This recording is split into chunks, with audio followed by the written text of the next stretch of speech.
Shalom la gente, que Yahweh los bendiga en el nombre de Yahshua. Hoy vamos con un nuevo libro para la gloria de Yahweh. Vamos a comenzar con Jacob, lo que se conoce como Santiago. ¿Qué pasa con Santiago y qué pasa con Jacob? ¿De dónde viene ese nombre? Santiago, un santo que se llamaba Tiago, así es, porque en la Biblia no aparece ningún Santiago, lo que aparece es un Jacob. Y no solo aparece uno, aparecen tres. Ahora, si buscamos la etimología del nombre, como podemos ver aquí en pantalla, se nos dice que significa Elohim recompensará. Aquí lo ponen como Dios recompensará o Dios lo protege.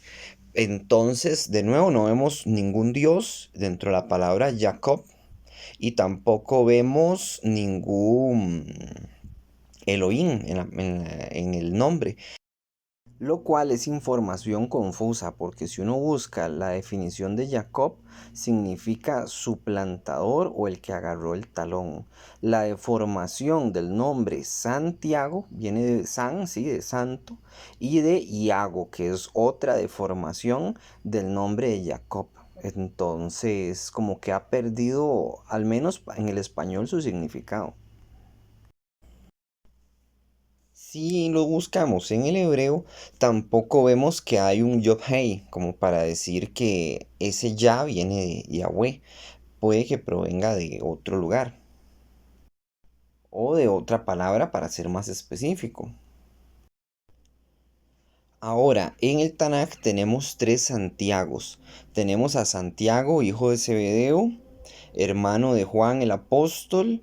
Después dice que Santiago, hijo de Alfeo, y también Santiago, el hermano de Ladón, o el hermano de Yahshua, ¿verdad? Así tal cual, porque eran, la gente le llama medio hermano, porque no era hijo de María, pero no se especifica muy bien tampoco. Puede que sea hijo de María, tal cual, o tal vez no, tal vez ya fuera hijo de otro matrimonio de Joseph, que Joseph se haya casado, haya quedado viudo y después tuviese varios hijos, ¿verdad? Después quedó viudo y después se casó con Miriam, con la Virgen María, con Betula Miriam, que es su verdadero nombre.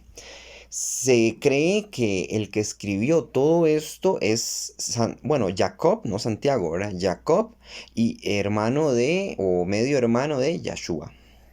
Pero bueno, a mi parecer uno no debería decir medio hermano de una persona que, aunque sea hijo de papá, pero no es su mamá, sigue siendo su hermano, o sea, no es medio hermano, es su hermano. Pero bueno, es una costumbre moderna llamar a las personas así. Sobre la forma de escribir de Jacob se puede decir que es muy hermosa, como que está muy inspirado en la necesidad de que las personas tengan emuná. No se cuenta la historia de Yahshua, Jacob no la cuenta, no cuenta muchos detalles ni de su vida, ni de sus vivencias, ni de sus viajes, ni de nada de lo que él hacía en la congregación. Él lo que los exhortaba era primero hacer los mandamientos y muchos se van a sorprender, especialmente en el cristianismo. Vamos a leer algo que va a dejar a cualquier cristiano con la boca abierta, ¿verdad? Todo lo que dice Jacob es a favor de la Torá, ya lo vamos a ver. Pero no solamente eso, sino como que exhorta a que las personas tengan fe, que tengan confianza, que tengan ánimos también. Y la forma de escribir de él es muy bonita, es no poética, más bien está como llena de inspiración, como de motivación también, si se puede decir. Bueno, vamos a leer desde esta Biblia que tengo yo, que es la que yo utilizo siempre, que se llama Macon Shalom, que no es la mejor, pero bueno, es buena. Y también quiero leerlo desde Reina Valera, para que no se diga que solo en mi Biblia aparece, como digo siempre. Dice en el 1, Jacob, siervo o esclavo de Yahweh, de Adoneinu, de nuestro Señor, Yahshua Hamashiach, a las 12 tribus que están en dispersión, que están en Shebagolat. Este texto dice muchísimo, es muy sorprendente. Lo que debería causar es un terremoto en todas las creencias cristianas de hoy en día, pero no, simplemente pasa desapercibido. Vamos a leerlo desde Biblia Valera. Vean, Reina Valera con los nombres mal escritos y con todo. Lo voy a leer así como está, para que no se diga que yo estoy modificando lo que dice. Dice Santiago, siervo de Dios y del Señor Jesucristo, a las 12 tribus que están en dispersión. Salud. Voy a hacer una pausa aquí. El que no ha notado lo que dice aquí simplemente no está leyendo el texto, o sea, se está dejando pasar algo muy, muy importante. Dice Santiago, siervo de Dios y de nuestro Señor Yahshua, ¿verdad? Ahora sí lo voy a traducir. A las 12 tribus que están en dispersión. Salud, ¿por qué no saluda a los cristianos? ¿Por qué no saluda a la Iglesia Católica? Si supuestamente se fundó con Jesucristo la Iglesia Católica, el primer papa era Pedro y etcétera, ¿verdad? De toda la historia que conocemos. Y lo que niega el cristianismo protestante, que no va con la Iglesia Católica, es que el cristianismo es católico. O sea, no existe cristianismo que no sea católico. Aunque digas, no, yo soy mormón o soy testigo de Jehová o lo que usted quiera, la religión que se inventen, porque hay más de 40.000 religiones hoy en día cristianas, todas. Hay más de esas y contando y sumando, ellos no aceptan que ellos son católicos. Tienen fiestas católicas como Navidad, tienen fiesta católica como San Valentín, hacen domingo católico, que no está en la Biblia, el domingo católico está el Shabbat, se reúnen el día de la misa, que es el domingo, misa católica también, pero ellos no hacen misa, lo que hacen es congregarse. Bueno, pero no es el domingo, es en Shabbat. Y no solo eso, sino que tienen el mismo argumento católico, no se circuncide, ya se abolió, coma chancho, porque ya podemos comer lo que queremos gracias a Jesucristo griego, porque es griego, no es hebreo. El hebreo se llama Yahshua, el griego se llama Jesucristo. Y bueno, y podríamos seguir y seguir, ¿verdad? Con toda la creencia cristiana. Como les digo siempre, sin afán de ofender, sin afán de que la gente salga huyendo al escuchar lo que voy a decir, el cristianismo es satánico. ¿Por qué? Porque no le pertenece a Yahweh. Yahweh no fundó cristianismo. Vean de nuevo lo que dice aquí. A las 12 tribus que están en dispersión. ¿Qué les vengo diciendo yo desde que fundé el canal? Nosotros no somos cristianos, tampoco somos judíos. Yo no soy judío, estoy en contra del judaísmo. Ustedes lo pueden ver en casi todos los videos que hablo en contra del judaísmo. Entonces, ¿qué somos? Somos las 12 tribus que están en la dispersión. Somos las ovejas perdidas de la casa de Israel. Como Yahshua mismo dijo, yo vengo por las ovejas perdidas de la casa de Israel. Entonces, ¿qué pasa con un cristiano? Bueno, sepa que vive en pecado. ¿Va a ir al infierno? No sé, eso le toca juzgarlo a Yahweh, yo no soy quien juzgo, ¿verdad? Pero la persona que sabe lo que le estoy diciendo y no hace nada, entonces sí está en pecado aún más. O sea, ya está en pecado, pero va a estar en aún más pecado. Un ejemplo, la circuncisión. La gente no la quiere hacer. Ya cuando usted hace los mandamientos y demás y ya lleva tiempo, yo le recomiendo que se circuncide. Pero si usted viene el primer día a estudiar conmigo, yo no lo voy a mandar a circuncidarse porque no entiende nada, no sabe ni por qué lo va a hacer. Eso es un pacto, la circuncisión. Y me dirán, pero es que la circuncisión no salva. Sí, es verdad, la circuncisión no salva. Yo mismo lo he dicho y Pablo lo dijo, la circuncisión no salva. La circuncisión es un pacto con Yahweh de prosperidad, de fidelidad. Es un pacto que usted hace con Yahweh como diciendo, yo quiero que usted sea mi esposo y nosotros somos su esposa, que es Israel, así como aparece tantas veces en la Biblia. Se lo repito, en Apocalipsis 21-22, Yahweh se casa con Israel. Ahí lo vemos. En el final de la Biblia, como decir en el final de un libro, como Harry Potter. Como si usted lee Harry Potter, al final ya se muere Harry Potter o lo que sea, lo que esté sucediendo, ya es el final. Bueno, en el final de la Biblia, ya al final, Yahweh se casa con Israel, no se casa con los cristianos. Y vea lo que dice aquí mal llamado Santiago, Jacob.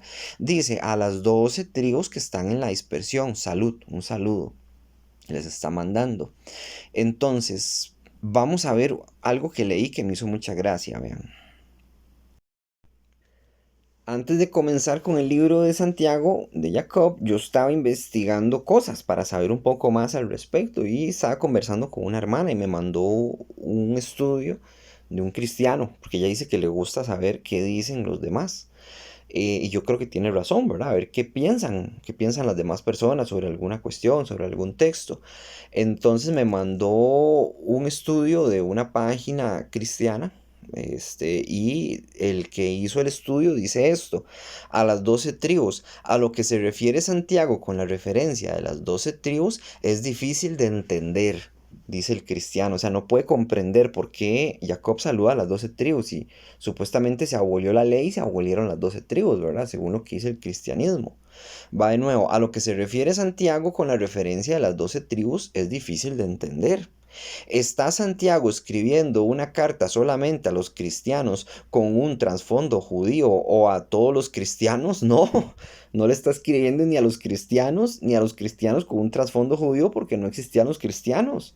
Es más, ni siquiera se les llamaba cristianos en aquel entonces. Al pueblo de Israel que seguía al Mashiach se le conocía como los del camino. No se le conocía como los cristianos. Cristiano es untado en griego. En hebreo se dice Mashiach, ¿verdad? No se dice Cristo, se dice Mashiach, que es ungido. Y tenemos que Jacob está saludando a las 12 tribus, pero a este señor o esta señora que escribió esto no le cabe en la cabeza de que el cristianismo no existe. Y se pregunta, ¿está Santiago escribiendo una carta solamente a los cristianos? No, no le está escribiendo a los cristianos. Los cristianos no existen. Y es más, lo chistoso es que uno sigue leyendo y ella recomienda leer dos textos. Bueno, ella o él, no sé quién escribió esto, recomienda leer dos textos. Vean qué curioso uno de los textos que recomienda. Leamos Hechos 26. Dice, padres son llamados a juicio, promesa cuyo cumplimiento espera que han de alcanzar nuestras 12 tribus, sirviendo constantemente a Dios de día y de noche. Por esta razón, esperanza, oh rey Agripa, soy acusado por los judíos. Bueno, y ahí continúa el texto. ¿Quién está escribiendo esto? Es Shaul, mal llamado Pablo.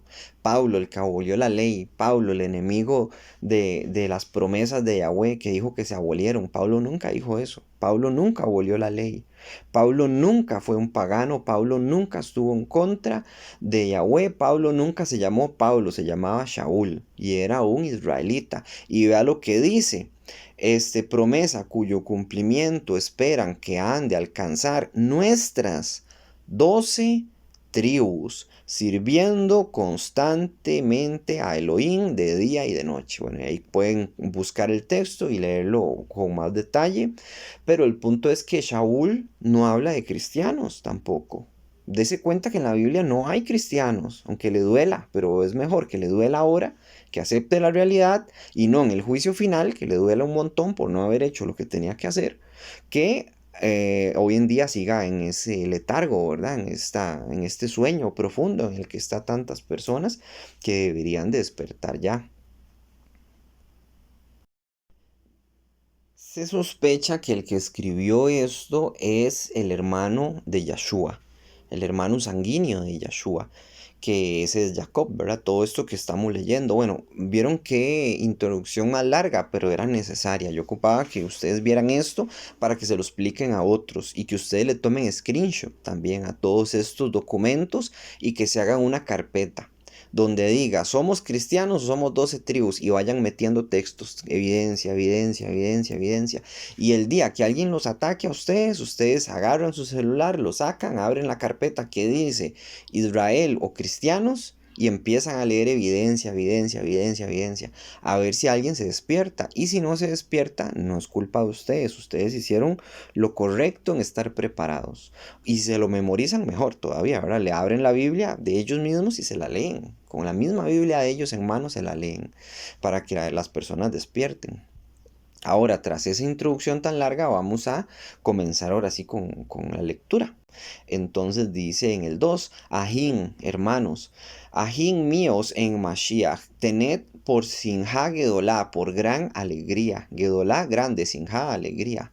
Cuando os halléis en diversas pruebas, sabiendo que la prueba de vuestra emuná, de vuestra fe, produce paciencia. Vean cómo Jacob aconseja tener paciencia y tener alegría cuando uno está en pruebas.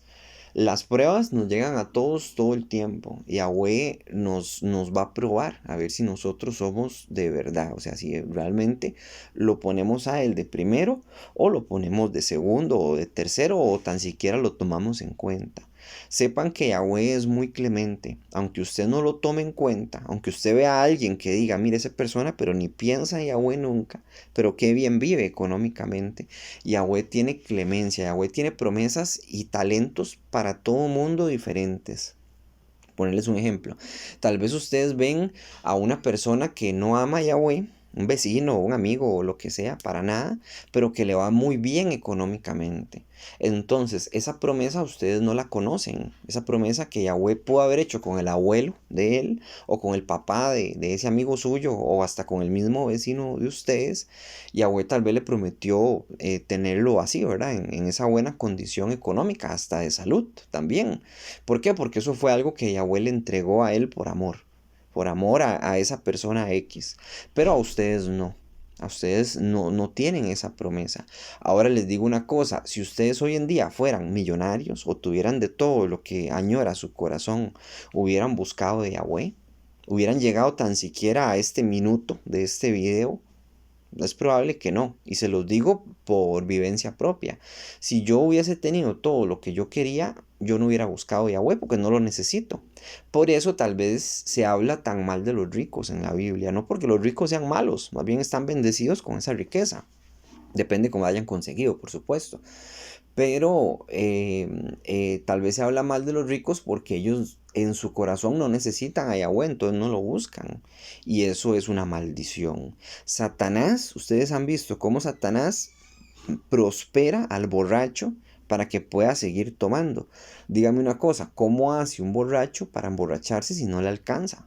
Lo que va a suceder para ese borracho es que va a dejar de tomar porque no le alcanzó y va a tener que hacer otra cosa, ¿verdad? Otra forma de entretenerse o no tomar del todo. Y ese borracho no va a poder seguir en su pecado debido a eso.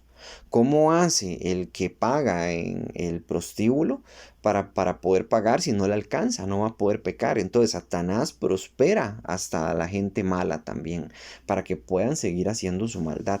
Por eso nosotros no tenemos que sentirnos tristes al ver a otros prosperar y como dice Jacob, tenemos que sentir gran alegría cuando nos vienen las pruebas, porque sabemos que Yahweh nos está tomando en cuenta también, ¿verdad? Es que Yahweh nos está probando porque de verdad quiere hacer algo bueno con nosotros.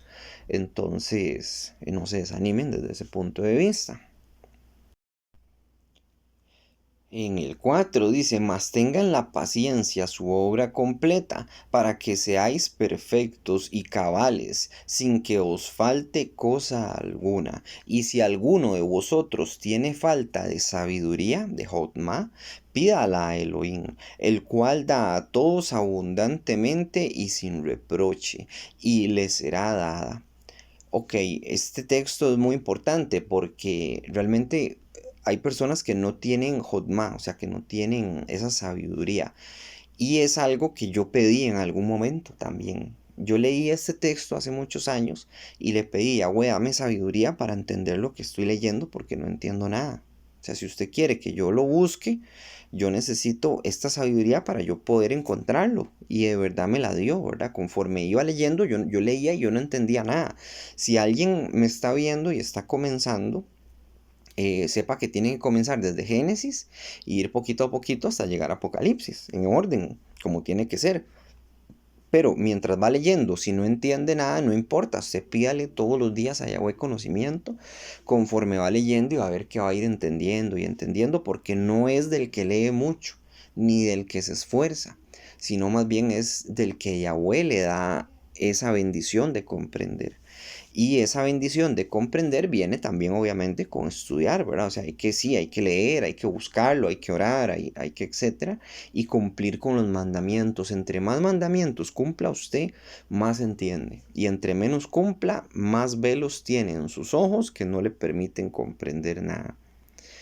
Dice en el 6, pero pidan con fe, no dudando nada, porque el que duda es semejante a una onda del mar que es arrastrada por el viento y echada de una parte a otra. No piensen, pues, quien tal haga que recibirá cosa alguna del Señor. Ok, hay dos cosas muy importantes que ver. Vamos a ver la que dice primero y después hay un dato científico aquí muy interesante.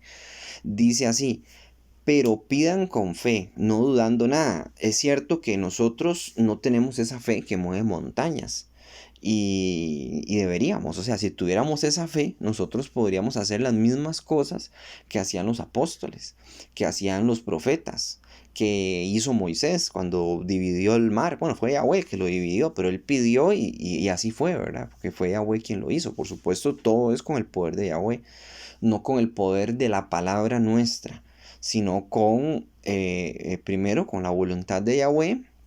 Después nosotros pedimos y si lo que pedimos es justo y es noble, entonces se cumple.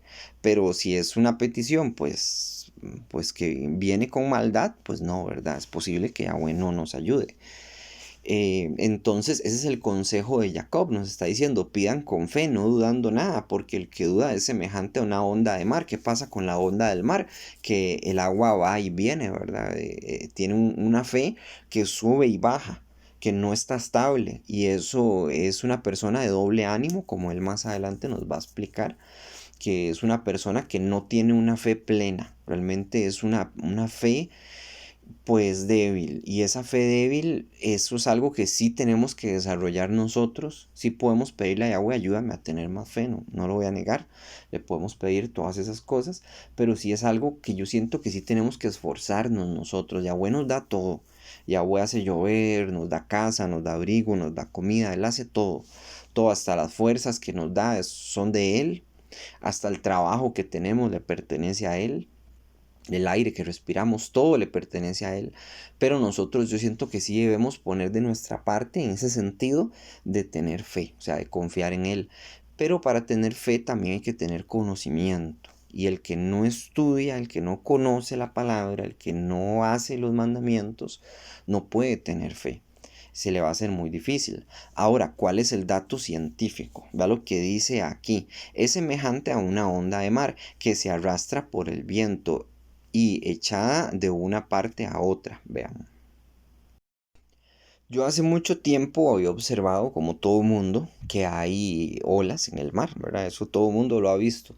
Pero hay algo que mucha gente no sabe. También hay olas en lo que son los lagos. Los lagos tienen olas. Y yo me pregunté, ¿por qué los lagos tienen olas si no es mar?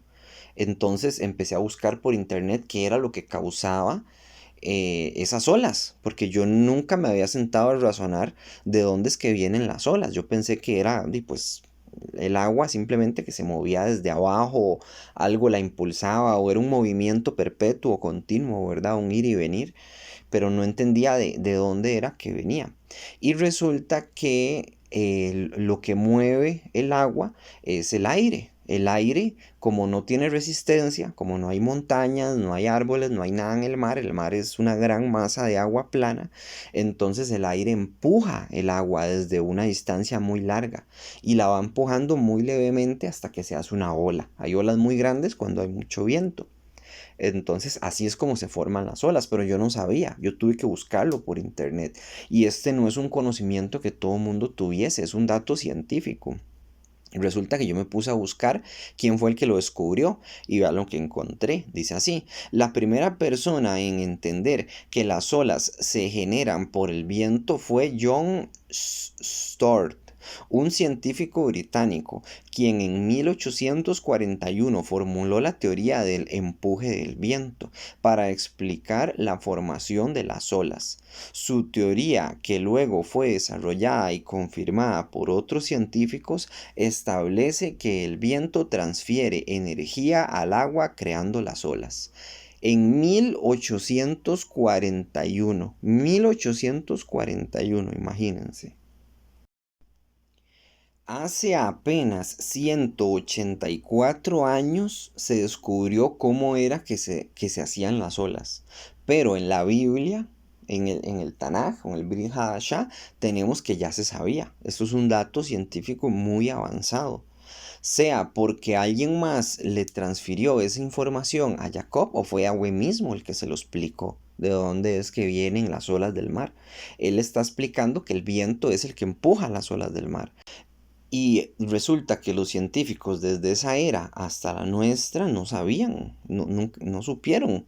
Y era tan fácil como abrir la Biblia y leerlo y verlo ahí. Estaba muy sencillo. Y si este científico se dio cuenta de que venía en la Biblia y él se atribuyó el descubrimiento, hizo mal. Él debió haber dicho, yo lo encontré en la Biblia. Y es por esto, y después lo confirmé y me di cuenta, pero no, desechan probablemente a Jacob, ¿verdad? Al Tanaj, y se atribuyen ellos el dato científico, o tal vez nunca leyó la Biblia, tan fácil como leerla, ya se sabía de dónde era que provenía. Bueno, vamos a dejar el estudio hasta aquí para que no se nos haga muy largo. La otra semana, si abuelo permite, vamos a continuar con el primer capítulo de Jacob, que está muy interesante y hay muchas cosas que ver. Que abuelos bendigan en el nombre de Yeshua. Shalom, Urahot, paz y bendiciones. Abatido hasta el polvo está mi alma. Vivifícame según tu palabra. Te he manifestado mis caminos y me has respondido.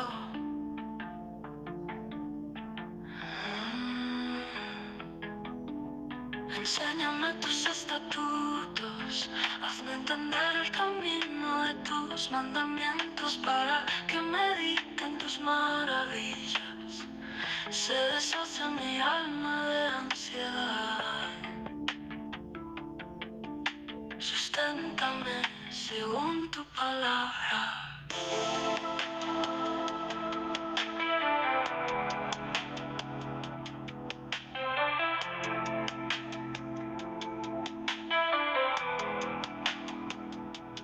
Aparta de mí el camino de la mentira, y en tu misericordia concédeme tu ley. Escoge el camino de la verdad.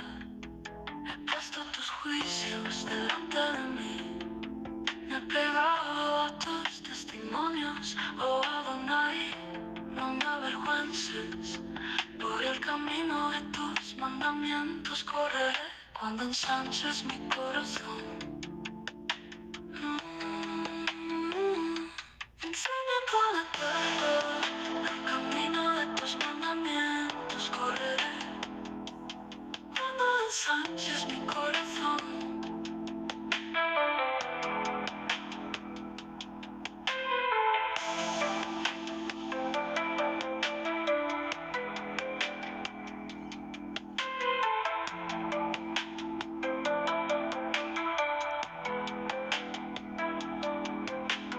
Cuando ensanches mi corazón.